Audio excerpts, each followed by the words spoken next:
Et oui, bonjour, la communauté de coups critiques, c'est encore moi Pépé et on se retrouve encore une fois à la fin du mois pour une nouvelle vidéo de mes découvertes et de mes lectures des dernières semaines. Pour celles et ceux qui ne connaissent pas la formule, eh bien je vous explique rapidement. Autrefois, je faisais une vidéo que j'avais nommée Les Trésors cachés.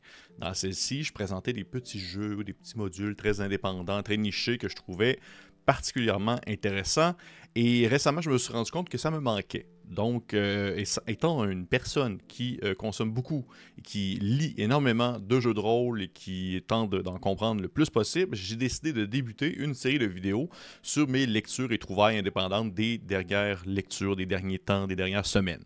Et je vais tenter de faire une vidéo de ce type par mois. Donc, voilà, vous écoutez actuellement les 10 découvertes du mois de mai de l'année 2023. Il y a un peu de tout, en passant par le plus commun, en allant jusqu'au plus étrange, avec encore une fois ce mois-ci, la présence d'un produit francophone dans le lot. Et on débute ce top avec mon numéro 10, Baller, une aventure de Stephen Harder. Baller, c'est une aventure d'horreur propulsée par un système neutre. Il n'y a pas de système associé, c'est pas du D20, c'est pas du 2D6 ou quoi que ce soit, c'est neutre.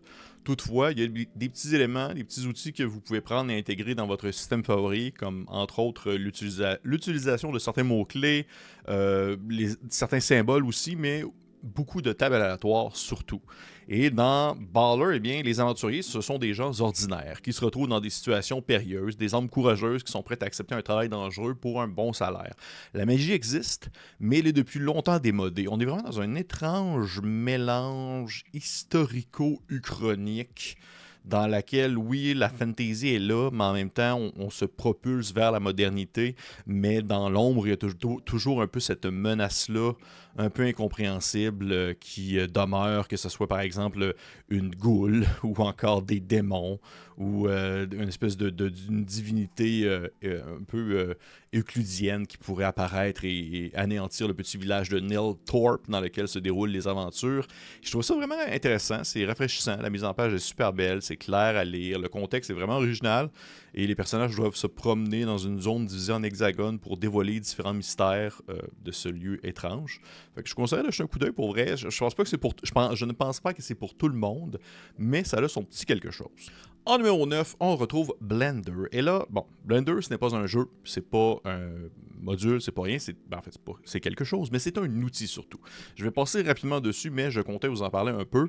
C'est un outil gratuit que vous pouvez utiliser pour faire la mise en page de vos projets ou même de vos canevas, vos templates, comme on va dire en anglais. Ainsi, si vous souhaitez mettre en beauté une aventure ou un module que vous avez fait, mais que vous ne souhaitez pas dépenser vraiment un certain montant pour avoir Photoshop ou que vous ne souhaitez pas avoir une version craquée et dépassée de la suite Adobe, eh bien, Blender est là pour ça. C'est gratuit, c'est facile à prendre en main.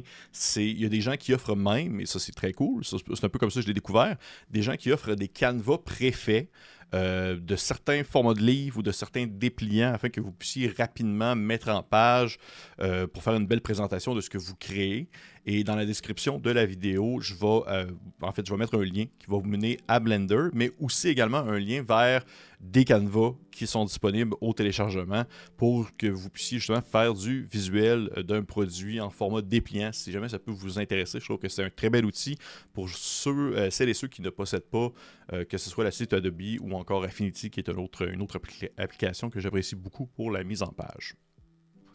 En numéro 8, on retrouve You Died, un jeu qui s'inspire de la série de jeux vidéo Dark Souls et qui est propulsé par le système Caltrop Core que je ne connaissais pas. Et dans You Died, vous incarnez un espèce de déterré, un mort-vivant qui se réveille au pied d'une immense... un ancien géant, dieu, roi, mort, dont son corps putride est encore présent dans le paysage, et vous devez escalader son corps afin de pouvoir ramasser une couronne située tout en haut pour que vous puissiez devenir le roi, la personne qui va diriger maintenant ces terres maudites dans lesquelles les gens ne meurent pas et reviennent à la vie. Et je l'avais dit, avec le temps, j'allais parler un peu plus de jeux solo, et pour de vrai, c'en est un d'ailleurs, pour le mentionner, celui-ci, je trouve ça vraiment bien foutu. Vous pouvez construire votre royaume décrépit en utilisant des cartes que vous allez placer de manière aléatoire, des cartes à jouer, parce que vous avez besoin, en fait, pour jouer à ce jeu-là, d'un paquet de cartes de 52 cartes à jouer, des D4, un crayon, des feuilles de papier, quelques D6 pour comptabiliser les ressources en jeu et beaucoup de courage. Vous allez pouvoir vous battre contre les créatures avec justement un système qui va utiliser des D4 et qui va permettre de savoir si vous êtes touché ou non par les attaques que vous allez recevoir. Ainsi, le résultat du dé va définir si vous êtes un peu touché ou pas du tout touché ou énormément atteint par une blessure. C'est vraiment bien. La mise en page est super belle. C'est beau, c'est sombre, avec un beau duotone blanc et noir. C'est vraiment chouette. Je ne l'ai pas essayé.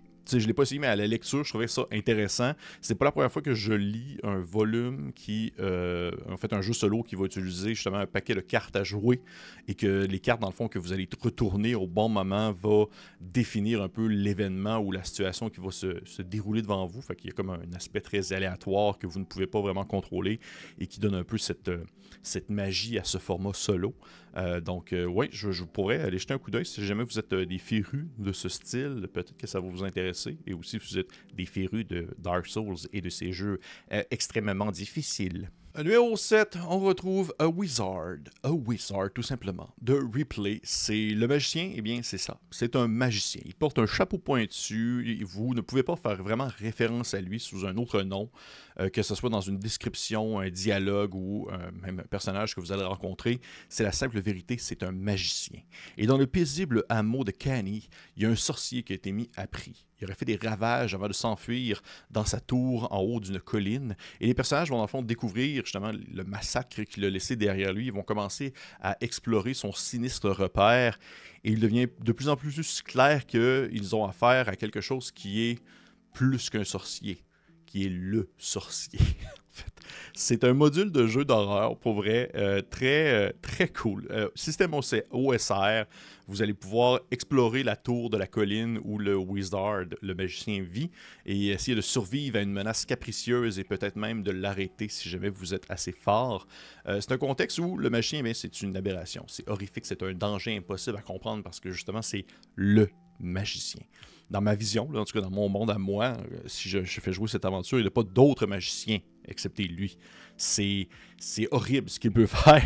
Ça me fait penser à, pour ceux qui connaissent Magic Man de Adventure Time, qui est un bonhomme complètement chaotique dont on ne peut pas vraiment connaître les limites.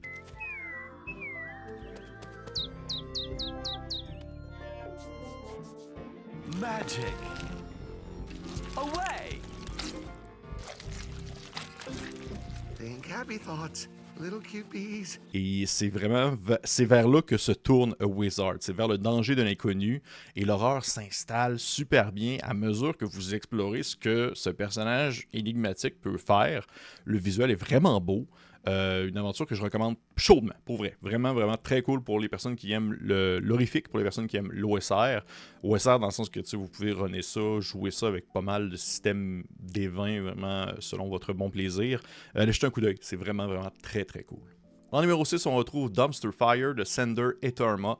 Les choses allaient plutôt bien dans le junkyard, dans les déchets, dans le dumpster, la benne ordure. Dernière demeure de toutes sortes de matériaux recyclables. Vous pouviez naviguer sur une mer de verre, vous détendre au Sofa Jazz Club, qui est comme un club de musique jazz à l'intérieur d'un vieux sofa en décomposition, faire de la randonnée sur les collines de compost. Mais maintenant que le superviseur de la décharge est mort, le temps change.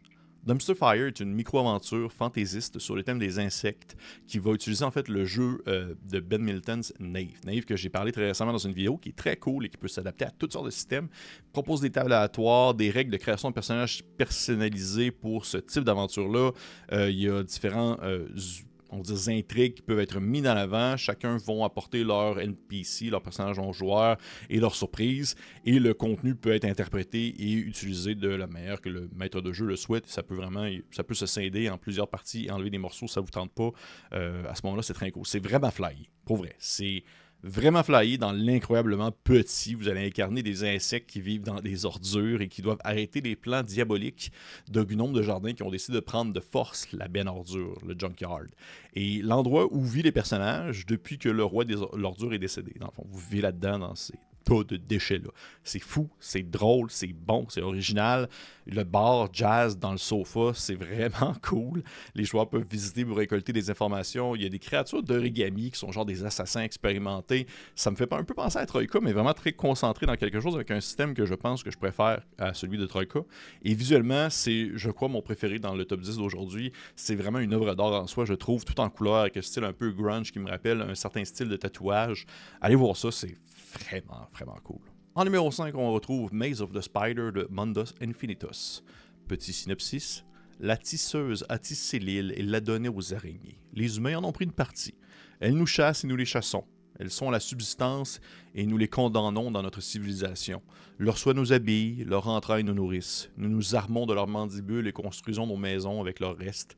Minuit, ils ont réussi à rentrer et les quelques survivants se sont réveillés enveloppés dans un cocon. C'est un étrange jeu, assez, on va dire, pas vraiment un jeu plus qu'un module, une aventure, dans un univers implicite dans lequel, oui, vous avez une mise en contexte, vous êtes membre d'un village, vous survivez en chassant des araignées géantes, ou est-ce que c'est vous qui êtes très petit, et qui, finalement, le village justement est tombé sous le joug de ces créatures. L'île qui entoure le village est un territoire hostile, et vous ne savez pas trop, vous savez pas grand-chose de ce qui se trouve à l'extérieur des limites de votre maison, mais vous devez être débrouillard et courageux afin de relever les défis dans cette aventure de survie d'horreur, d'où vous pouvez par la suite on va dire, explorer ou créer plus au besoin, parce qu'il y a une base, mais le reste, c'est vous qui l'avez décidé. Et mécaniquement, c'est spécial. Maze of the Spider va se jouer vraiment comme avec un système de jeu que je ne connaissais pas, qui se nomme, je pourrais être sûr que je ne me trompe pas, Crucia Man 9X, qui est un système de jeu qui sert à émuler, là c'est vraiment très précis, mais vous allez peut-être comprendre ce que je veux dire, qui sert à émuler le genre des survival horror des vieilles consoles à les premiers Silent Hill ou encore Clockwork Tower ou les premiers Resident Evil où vos personnages sont un peu comme cassés puis il faut qu'ils tournent bizarre puis vous devez calculer vos outils puis ce que vous avez sur vous puis faire des puzzles pour accomplir des objectifs. Ça ressemble un peu à ça. Fait qu'il y a comme un petit côté un peu jeu de société dans le module où l'île que vous explorez a un nombre limité d'endroits que vous pouvez justement visiter afin d'accomplir des indices et les différents objectifs que vous allez faire vont vous mener à différentes fins possibles. Mais c'est vraiment très cool, pour vrai. Je connaissais pas du tout ça. Zéro win bar. Zéro, autant pour le système que l'auteur et tous les autres produits qui sont associés à le système Crucia Men 9X. Fait allez voir ça si ça vous intéresse, pour vrai. C'est très cool. En numéro 4, il s'agit de Vampire Claymore de Tortevik. C'est un petit dépliant jeu de rôle dans lequel les joueurs vont incarner des vampires récemment transformés et qui doivent jongler entre cette nouvelle réalité et cette fin éternelle qui maintenant les assaille. Et c'est un petit système à la base D6 avec différentes mécaniques, de la magie libre. Et vraiment, ce que je veux mettre de l'avant dans cette découverte-là, c'est à quel point, déjà, le thème est quand même cool, mais et le titre, Vampire Claymore, ça sonne vraiment cool. C'est à quel point est-ce que l'auteur a fait un travail exemplaire dans la conception d'un jeu complet en seulement une page recto-verso. C'est beau, c'est clair, ça respire, les couleurs sont belles, le ton est... On le comprend rapidement, c'est vraiment minimaliste, mais ça s'apprend d'un claquement de doigts et c'est pour moi une belle réussite.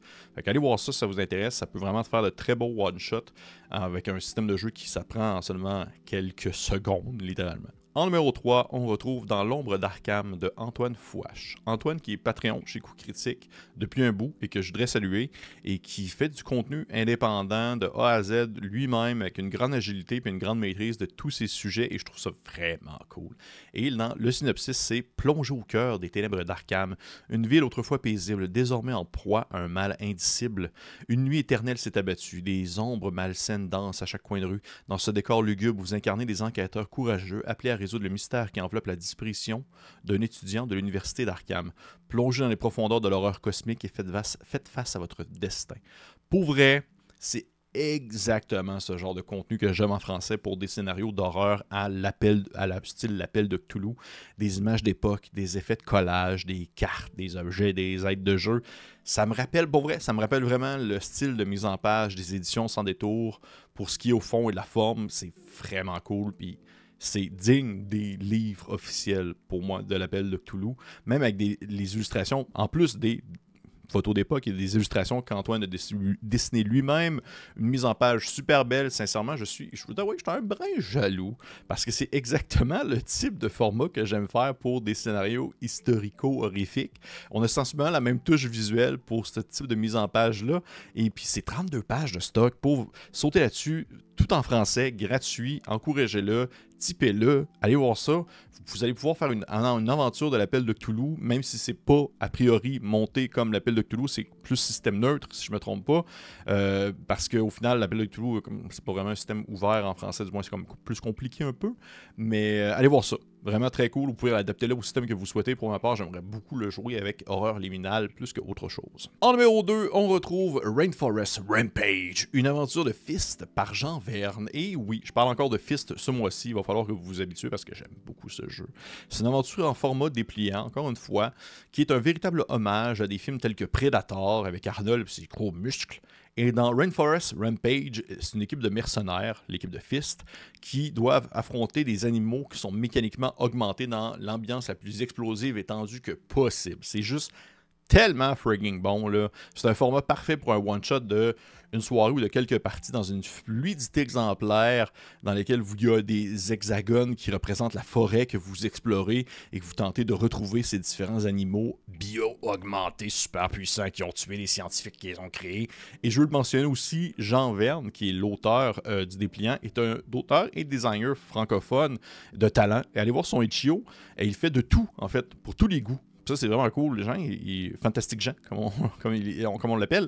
Et il fait vraiment de tout, mais j'ai vraiment un très gros faible pour Fist. Et je trouve vraiment qu'il a eu la bonne twist puis la bonne approche du jeu.